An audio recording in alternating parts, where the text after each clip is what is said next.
Саламатсыздар ма, YouTube каналының көрермендері. Бүгін сіздермен кекс жасау жолымен бөліспекшімін. Видеоның соңына дейін көріп, ұнаса тіркеліп, лайк басуды ұмытпаңыздар.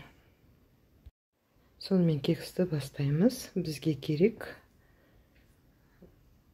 сүт, май, жұмыртқа, шекер, разрыхитель, ұн керек.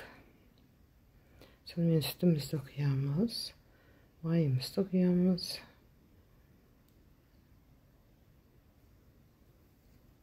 Жұмыртқамызды саламыз. Шекерімізді саламыз. Кішкене шым-шым тұз саламыз. Сөйтіп жақсылап ергенше араластырып аламыз. Разрыхительді ұнның үстіне салып, оны да жақсы араластырып аламыз, құрғақтарды. Сөйтіп ұнымызды салып, сметанадай керемет қамыр илеуіміз керек.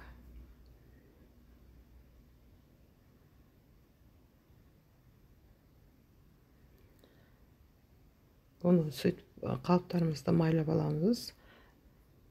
Содан соң қамырымызды ішіне құйып шығамыз. 2 қасық жобасында құйдым. Менің қалпым шамалы биіктеу болды.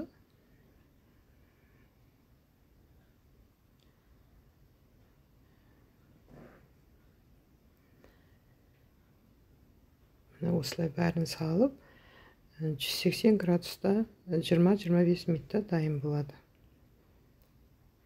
Оған дейін біз бетінің әрлеуге сливка,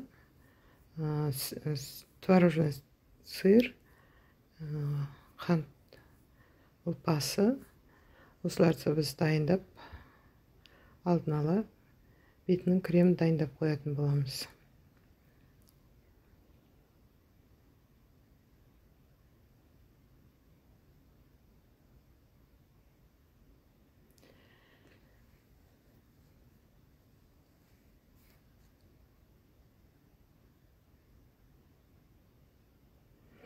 Міне біздің креміміз дайын болды.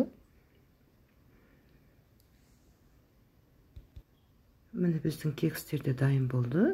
Енді бұны салқындатып аламыз. Салқындатып алып, бетіне крем жағатын боламыз.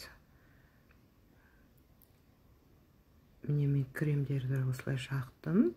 Үстіне кішкене жем салдым. Көрнекті әдемі болу үшін. Сонымен кекстер дайын.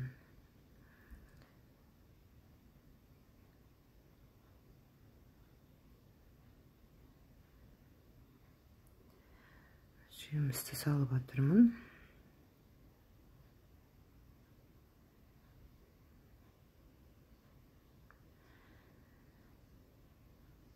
Сіздермен бірге Лейла. Видео ұнаса тіркеліп, лайк басуды ұмытпаңыздар.